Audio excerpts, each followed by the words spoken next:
இப்போ நம்ம என்ன பண்ணுறோம் அப்படின்னா 2 கெப்பாசிட்டர் எடுத்துருக்கோம். ஸோ இந்த கெப்பாசிட்டர் 1 மைக்ரோ ஃபெரடு, இது 1000 மைக்ரோ ஃபெரட். ஸோ இந்த ஃபஸ்ட்டு நம்ம வந்து மல்டிமீட்டரோட வோல்டேஜை செலக்ட் பண்ணி இந்த இடத்துல வந்து பார்த்தீங்கன்னா நான் கெப்பாசிட்டரில் என்ன வோல்டேஜ் இருக்குன்றதை செக் பண்ணிடுறேன். ஸோ இங்கே வந்து பார்த்தீங்கன்னா 0.2 அப்படின்ற மாதிரி இருக்குது. ஸோ இந்த இடத்துல வந்து பார்த்தீங்கன்னா அதே மாதிரி 0 அப்படின்ற மாதிரி ரொம்ப மைக்ரோ வோல்டேஜ் தான் இருக்குது. ஸோ இப்போ நம்ம என்ன பண்ணுறோம் அப்படின்னா கனெக்டிவிட்டி மோடில் செலக்ட் பண்ணி ஒரு கெப்பாசிட்டருக்கு சப்ளை அப்படின்றத வந்து அப்ளை பண்ணுறேன். ஸோ கனெக்டிவிட்டி மோடில் வச்சுட்டு நான் இப்போ என்ன பண்ணுறேன் அப்படின்னா ப்ளஸ்லையும் மைனஸ்லையும் இங்கே வந்து சப்ளை கொடுக்குறேன்.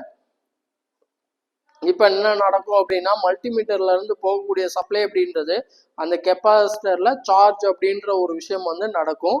அடுத்து வந்து பார்த்தீங்கன்னா 1000 மைக்ரோ ஃபெரடுக்கு வந்து நான் என்ன பண்ணுறேன் அப்படின்னா சப்ளை கொடுக்குறேன்.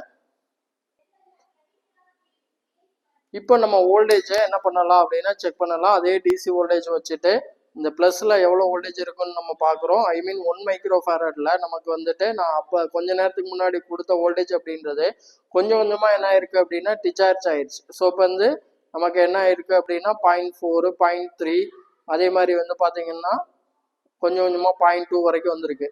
அதே மாதிரி இந்த கெப்பாசிட்டியில் இருக்கக்கூடிய வோல்டேஜை நம்ம செக் பண்ணுறோம். 0.99 அப்படின்னு சொல்லிட்டு இருக்கு. ஸோ இந்த வோல்டேஜ் அப்படின்றது வந்து பார்த்தீங்கன்னா ரொம்ப நேரமாக நமக்கு என்ன இருக்குது அப்படின்னா ஸ்டேபிளாக இருக்குது. இப்போ தான் நமக்கு வந்து 0.91 அப்படின்றது வந்திருக்கு. இப்போ 90 அப்படின்றது வந்திருக்கு.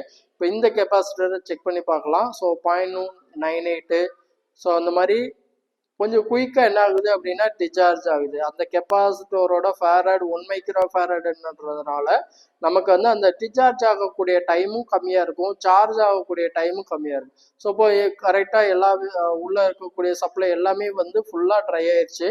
ஆனால் இந்த 10 மைக்ரோ ஃபேரட் 1000 மைக்ரோ ஃபேரடில் கெப்பாசிட்டரில் கொடுத்த அந்த வோல்டேஜ் அப்படின்றது இன்னும் நமக்கு என்ன ஆகலை அப்படின்னா டிஸ்சார்ஜ் ஆகலை. கொஞ்சம் கொஞ்சமாக அது என்ன பண்ணி வச்சிருக்கு அப்படின்னா அந்த பவரை இந்த கெப்பாசிட்டர் ஸ்டோர் பண்ணி வச்சிருக்கு.